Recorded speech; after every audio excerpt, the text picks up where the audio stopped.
સ્વાગત છે। Dabhoi Gayatri complex society નજીક આવેલ કુબેરેશ્વર મહાદેવ મંદિરમાં 17મા પાટોત્સવની ભવ્ય ઉજવણી કરાઈ। આયોજિત આ પ્રસંગે વિદ્યાવાન બ્રાહ્મણો દ્વારા લઘુરુદ્ર યજ્ઞ સહિત વિવિધ ધાર્મિક કાર્યક્રમો યોજાયા હતા। આ પ્રસંગે મોટી સંખ્યામાં શિવ ભક્તો ઉપસ્થિત રહ્યા અને દર્શન કરીને ધન્યતા અનુભવી। ડભોઈ ખાતે ગાયત્રી કોમ્પ્લેક્સ સોસાયટી નજીક શ્રી કુબેરેશ્વર મહાદેવ મંદિર ખાતે 17મા પાટોત્સવની ભવ્ય ઉજવણી કરવામાં આવી। આ પ્રસંગે વહેલી સવારથી જ શિવ ભક્તો દર્શનાર્થે ઉમટી પડ્યા હતા। સાથે ભક્તો દ્વારા મંદિર પરિસર ખાતે ભવ્ય આયોજન કરવામાં આવ્યું। લઘુરુદ્ર યજ્ઞ સહિત વિવિધ ધાર્મિક કાર્યક્રમો યોજાયા, જેમાં લઘુરુદ્ર યજ્ઞમાં વિદ્યાવાન બ્રાહ્મણો દ્વારા વૈદિક મંત્રોચ્ચાર સાથે યજ્ઞ સંપન્ન થયો હતો, જેમાં 20 ઉપરાંત યજમાનોએ ભાગ લીધો હતો। તો શોભાયાત્રા સહિત મોડી સંધ્યાએ મહાઆરતી બાદ પ્રસાદીનું આયોજન કરાયું હતું। મોટી સંખ્યામાં ભક્તો દ્વારા દર્શન કરીને ધન્યતા અનુભવાઈ હતી। જય કુબેર।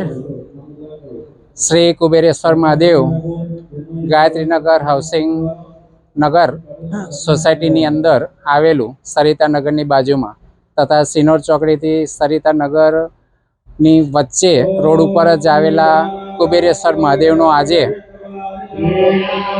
17મો પાટોત્સવ છે।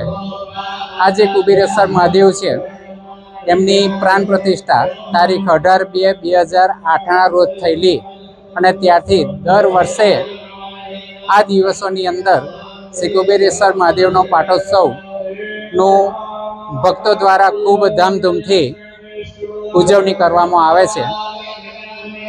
એ જ પ્રમાણે આ વર્ષે પણ આજરોજ આ કુબેરેશ્વર મહાદેવનો પાટોત્સવની ઉજવણીના ભાગરૂપે શ્રી કશ્યપ મહારાજ અને એમની ટીમ દ્વારા આ પાટોત્સવની ઉજવણી કરવામાં આવી રહી છે। એમાં લગભગ આજે 6 જેટલા કપલ પૂજાની અંદર જોડાયેલા છે। ગાયત્રીનગર હાઉસિંગ કોમ્પ્લેક્સના જે રહીશો છે, જે ભાવિ ભક્તો છે, એમના દ્વારા ખૂબ જ જહેમત ઉઠાવીને મહેનત કરીને ભગવાનના પાટોત્સવની ઉજવણી તથા એની જે માહોલ છે એ ઊભો કરીને મહાદેવને અર્પણ કરવામાં છે। ને આ રીતે કુબેરેશ્વર મહાદેવ સર્વ ભક્તજનોની સુખ, શાંતિ, સમૃદ્ધિ તથા આરોગ્ય સારું રાખે એવી પ્રભુને પ્રાર્થના સહ મનોજ પંડ્યા, ડભોઈ।